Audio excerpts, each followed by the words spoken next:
ये कहानी एक छोटे से गांव की है जिसे लोग भूतिया गांव के नाम से जानते हैं। गांव के बीच में एक पुराना हवेली था जो कई सालों से खाली पड़ा था। लोग कहते थे कि उस हवेली में भूत रहते हैं और रात को अजीब अजीब आवाजें आती है। एक बार एक नौजवान लड़का विशाल, जो नगर से आया था, ने सुना कि उस हवेली में भूत है।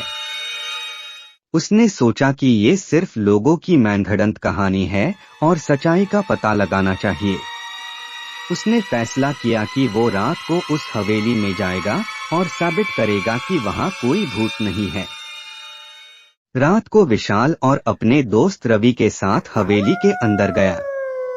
हवेली का महल बड़ी ही खौफनाक था। दीवारों पर पुराने तस्वीरें लटक रही थी और हर कोने से मकड़ी के जाले लटक रहे थे। जैसे ही वे दोनों हवेली के अंदर गए, एक ठंडी हवा का झोंका आया और दरवाजा जोर से बंद हो गया। विशाल और रवि ने टॉर्च जलाई और आगे बढ़ने लगे। उन्होंने देखा कि एक कमरे के अंदर पुरानी कुर्सियां और एक बड़ा सा मेज पड़ा है। जैसे ही वो अंदर गए, एक कुर्सी अचानक हिलने लगी।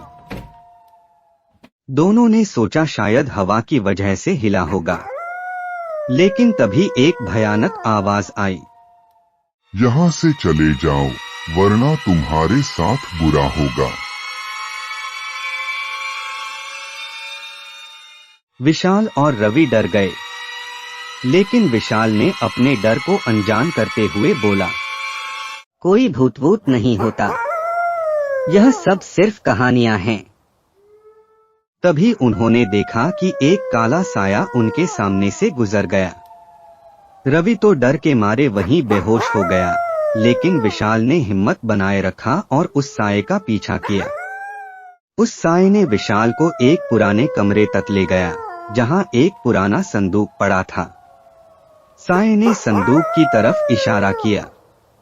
विशाल ने संदूक खोला तो उसमें एक पुरानी डायरी मिली। डायरी में लिखा था कि इस हवेली का मालिक एक जालिम था जो गांव वालों को बहुत सताता था। गांव वालों ने मिलकर उसे मार दिया और उसकी आत्मा तब से इस हवेली में भटक रही थी।